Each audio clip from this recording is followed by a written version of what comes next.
ปีหนึ่งในชัญญาคันละไม่ได้ก็ดีจ้ามือนั่นมันยันมันบ่ปีแล้วคอยนั่นโดยไปเอาเมียมานี่ไปกันนี่รายการได้อยู่หรอกเขาจะช่วยไปร้ายอยู่โดยเอาบางเธอฮอตปีได้เป็นใหญ่บางเธอฮอตปีเฮาบ่มีแนวเฮาเช่นได้แบบนี้เอาเงินเป็นแสนเนาะ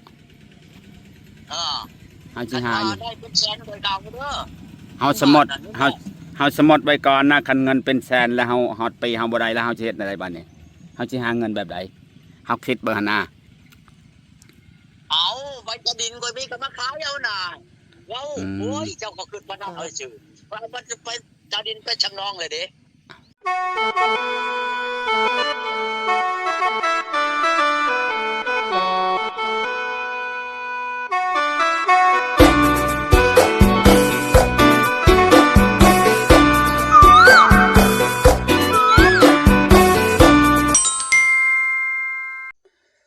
สบายดีหรือว่าสวัสดี FC หมดชั่วโมงสู่บอลเด้อบ่ว่าในและต่างประเทศก็ยินดีเข้าสู่ช่องบ่าวน้อมพามวลอีกแล้วพี่น้องมื้อนี้ก็ตูก่อนโทรมาแต่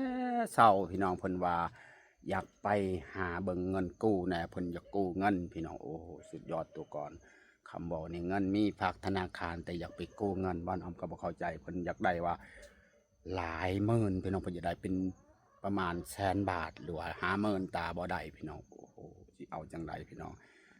โอ้ยสุดยอดตัวก่อนมื้อนี้เฮาต้องไปเบิ่งไปชมนำกันว่าตัวก่อนจะว่าจังไดมื้อนี้เพิ่นโทรคุยกันว่าเรื่องเงินกู้เด้อพี่น้องไปเฮาไปฟังนำกันพี่น้องเพิ่นจังว่าจังไดพี่น้องถ้าผู้ใดได้ฟังนำกันแล้วก็อย่าลืมกดไลค์กดแชร์หรือว่ากดติดตามช่องบ่าวน้อมพามวลเช่นเก่าเช่นเดิมพี่น้องก็บ่พลาดในการถ่ายคลิปให้พี่น้องเบิ่งพี่น้องโอ้สุดยอดตัวก่อนไปฟังนำกันว่าตัวก่อนจิเอาเท่าใดเรื่องเงินกู้พี่น้องเอา50,000เลย100,000 บาทเพิ่นต้องมีประกันเพิ่นว่ามีใบตาดินที่หน้ามาประกันเพิ่นว่าอยากได้เงินกู้อยากได้เงินเพิ่นว่าอยากได้ประมาณ100,000 บาทถ้าบ่ได้50,000เพิ่นว่าอยากไปขอเมียอยากไปหับเมียมาพี่น้องไปต้องใช้เวลาต้องไปฟังนำกันว่าตัวก่อนเพิ่นจะคุยจังใดพี่น้องไปเลย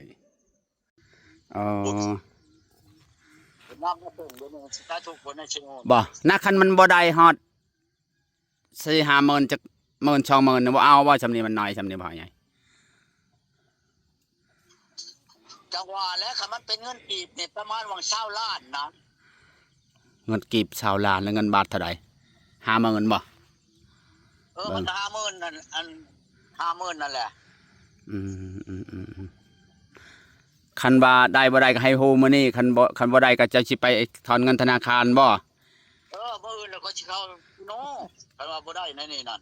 ต้องให้ฮู้เรื่องมื้อนี้เนาะข้อยอยากรู้จักมื้อนี้นะเดี๋ยวนี้นั่นโดยได้บ่ได้ก็ดีข้อยจะรู้จักมื้อนี้ข้อยมีไว้ตาดินไปชำงองเอาบ่แม่นข้อยเอาอันนั้นดอกไม่รับประกันแล้วรับประกันข้อยบ่เฮาคือผู้อื่นใดโดยบ้านเฮากู้หลายนี่เจ้าเขากำหนดให้เป็นเดือนหรือเป็นปีค่อยก็บ่เข้าใจบ่พี่ใหญ่ถามบ่เป็นข่อยเอานำบ่ได้เอาเป็นเดือนเลยก็เอาเป็นปีได้บอกเขาโลดเด้อปีนึงครับว่าปีนึงแล้วได้บ่ได้ก็ในปีนึงงั้นบ่ปีนึงในชัญญาคันละบ่ได้ก็ดีจ้ามื้อนั้นมันยันมันบ่ปีแล้วค่อยนั่นโดยไปเอาเมียมานี่ไปกันนี่รายการได้อยู่หรอกเขาจะช่วยไปร้ายอยู่โดยเอาบางเธอฮอตปีได้เป็นใหญ่บางเธอฮอตปีเฮาบ่มีแนวเฮาเช่นได้แบบนี้เอาเงินเป็นแสนเนาะเฮาสิหาอยู่ได้เป็นแสนโดยเก่าเด้อเฮาสมดไว้ก่อนนะคันเงินเป็นแสนแล้วเฮาฮอตปีเฮาบ่ได้แล้วเฮาสิเฮ็ดอะไรบัดนี้เฮาสิหาเงินแบบใดเฮาคิดเบิ่งหั่นน่ะเอาใบกระดินก็มีก็มาขายเอาน่ะเราโอ้ยเจ้าก็ขึ้นมานั่งเอาชื่อว่ามันจะไปกระดินไปชำนองเลยเด้มันก็สิได้แล้วเนาะหน้างามบ่งามอันหน้าดำแชนหน้าค่อย3 ล้านแหละเจ้าขายบาง2 แสนเนี่ยมันไว้เป็นยังคนที่ปะนี่น้องชายคนนึงก็เอาบ่ว่าแต่บ่อนอื่นแล้วเจ้าโลขึ้นปานนั้นซื่อเนาะของคุณนั่นบ่ได้สิไปติ่มนะเงินดำแสนนั่นยันว่าเขาถามแบบสันนาเฮาก็ ยันว่าเขาบ่หันปล่อยได้หลายโพดเนาะ ไปให้เจ้าแหละก็ทำน้องกันแหละก็มีเราหับประกันแล้วจะบอกขายกำหนดแล้วเจ้าก็ขายเอาแต่ว่าเขาทวนมันจ่ายเงินเขาจักกว่าเจ้าเลยแล้วเจ้ามันนั่งถามข่อยนั่นน่ะโอ้ยตายแล้วบัด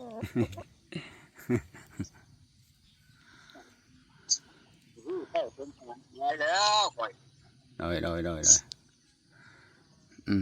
ผมจ่ายเงินเป็นเท่าใดดอกเบี้ยเป็นเท่าใดล้านเจ้าน่ะเจ้าบ่เคยรับเงินข่อยนั้น บ่เคยได้พ่อใหญ่เขาบ่เคยกู้เงินแต่เกิดเคยบ่เคยเลยโอ้ย ยันว่าดอกเบี้ยมัน110บ่เลย120แบบสิเอ้าจะเฮ็ดเด้อ บัดเจ้าไปหาถามเขาทุกคนโทรบอกข่อยดอกเบี้ยเท่านั้นเท่านี้เลยเจ้าก็บอกข่อยก็คิดไล่เบิ่งแล้วก็เอากันมันเป็นจะเอามันคนก่อนเขาสิเอาเขาว่าไล่ดอกเบี้ยคือกันมันบ่มีปัญหาดอกเขาสิเอาผ่านห้องนั้นเจ้าเห็นเขาได้มาจักคนเนี่ยเขาอันเขาจ่ายเงินดอกเบี้ยน่ะโดยเจ้าก็คือเป็นกักแน่หว่าโดยบ่เคยเนาะบ่เคยกู้เงินเฮาย่านนะยันกู้เงินเนี่ย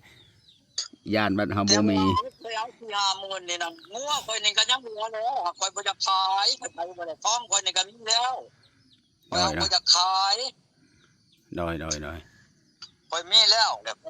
จักแม่นอยู่นี่ข่อยก็คิดคือเห็นรายได้อยู่ดอกข่อยจังเฮ็ดไว้นั่นโดยมื้อนี้บ่ได้ไปไสว่าพ่อใหญ่เอาบ่ได้ไปใช้ว่ามันว่าตัวท่าพวกบ่าวแลบ่ได้โทรหาเจ้าบ่กลับไปเฮ็ดงานแล้วบ่าวแลเนาะบ่แล้วเขาลงมาอีกฮะเขาได้หาเขาลงมาใหม่นี่โอ้มันอาทิตย์นึงแล้วบ่อาทิตย์นึงแล้วกลับพักอาทิตย์นึงบ่แม่นบ่หรือเป็นเดือนบ่แล้วลงมาฝากอีกเดือนมัน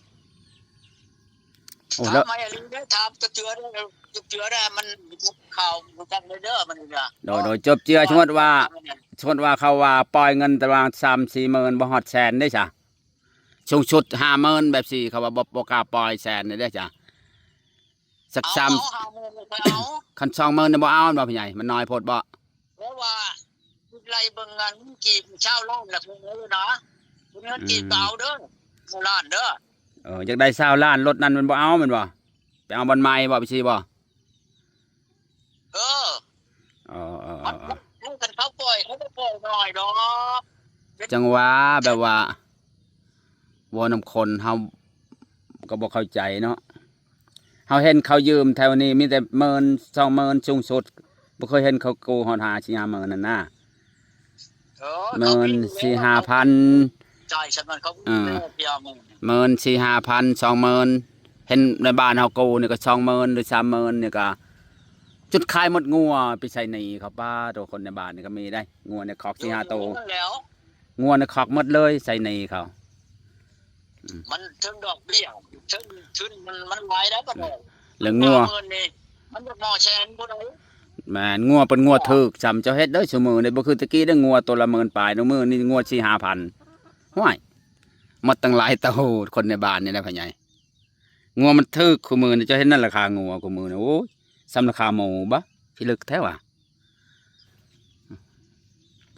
มันดอกเขาดูประกันอยู่แหละนี่งานนี่คือค่อยขายเลยเพิ่น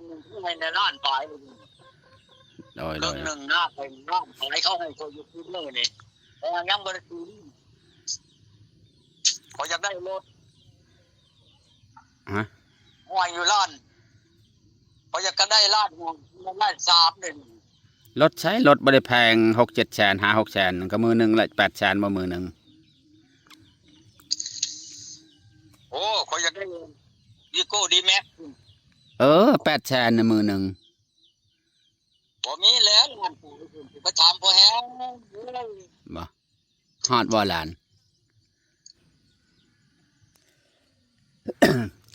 เอาธรรมดาก็พอแล้วพอใหญ่พอขี่ได้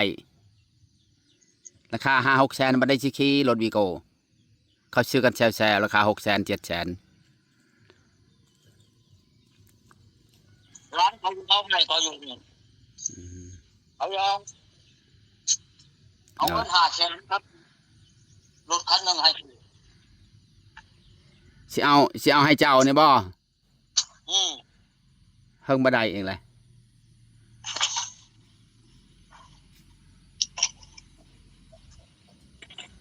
อืมพังว่าเนี่ยได้เมียแล้วเอาได้เมียได้เงินแล้วสิไปหับผู้สาวว่าพ่อใหญ่เอาเงินในคอยมาแข่งกับรถคันหนึ่งคอยบ่เอา เออรถเบอร์สองเนี่ย อืมโดยคอยง้อชื่อนี่แหละ โดยคอยสิไปนั่นแหละจังน้อยนี่ประมาณ7-8 9 โมงเนี่ยคอยสิเมื่อเบิ่งถามเขาอยู่ในนานั่นเนาะคนที่ตาดองเขาฮะคันว่าขับเป็นเงินเก็บแล้วเอา20 ล้านเนาะคันรถหันแล้วเอามันน้อยโพดเอาวันใหม่ไปสิบ่ใหญ่เนาะโอ้ยเงินกีบ20 ล้านมันก็ไป50,000ใช่ดอก40,000ปลาย20 ล้านนะเจ้าก็ไล่เบิ่งเลยว่าไล่ใช้2,000ต่อล้านหั่นเงินไล่2,000ต่อล้านนั่นแล้วเงินบาทเท่านึงจักเท่าใดตัวนี้100บ่เคยเห็นเงินบาทเงินบาทก็1,000เท่าใดตัวนี้6 แสน8 6แสน80,000โดยเจ้าก็ไล่เอานะ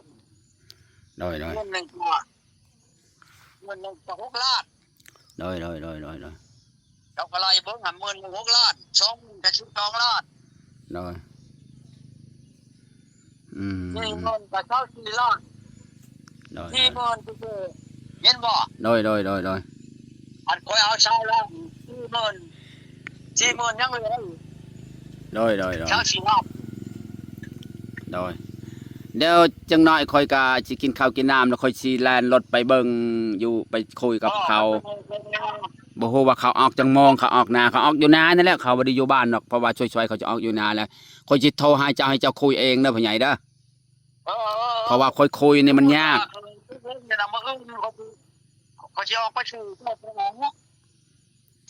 ฮะใจบ่ล่ะไปชื่อหยังก็ว่ากันเขาตกลงมาบุญบ่สิออกเจ้าให้เจ้าพาไปเฮือนเขานั่นหาเขาเอาไปจะดินจะรอบเลยโดยคอย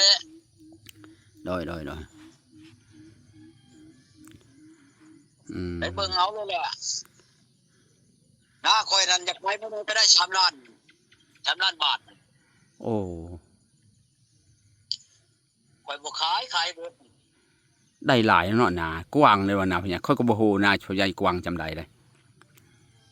คือบ่นาทางเฮาคือบ่เขาขายบ่เกิน 2-3 แสนคือว่านาทางเฮาคือถึกแท้ราคา 2-3 แสนนึงโยมันเว้าบ่รู้2 แสนสูงสุด2-3 แสนก็ได้มันน้อยนั่นน่าจะได้310บาทโดยอันนี้ก็บ่เกิน100ปลายโดยในน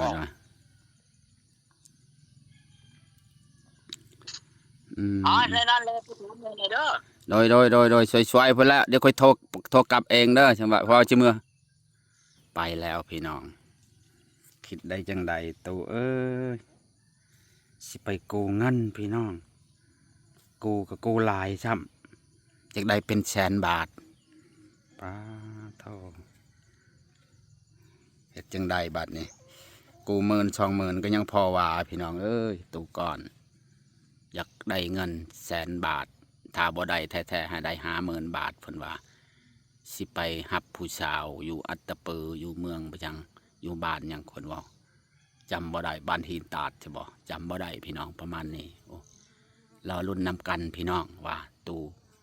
เพิ่นจะได้เงินเพิ่นสิไปเอาเมียหรือบ่หรือว่าจังใดถ้าว่ากู้บ่ได้ในบ้านเพิ่นว่าสิไปกู้อยู่ธนาคารเพิ่นว่าสิเอาใบตาดินหน้าไปจำน้องเพิ่นว่าไปสั่นพี่น้องคลิปนี้ก็บ่มีหยังพี่น้องติดตามต่อไปว่าตู่ก่อนเก่าสิเอาจังใดกันแท้พี่น้องจบคลิปจำนี้กับว่าสบายดี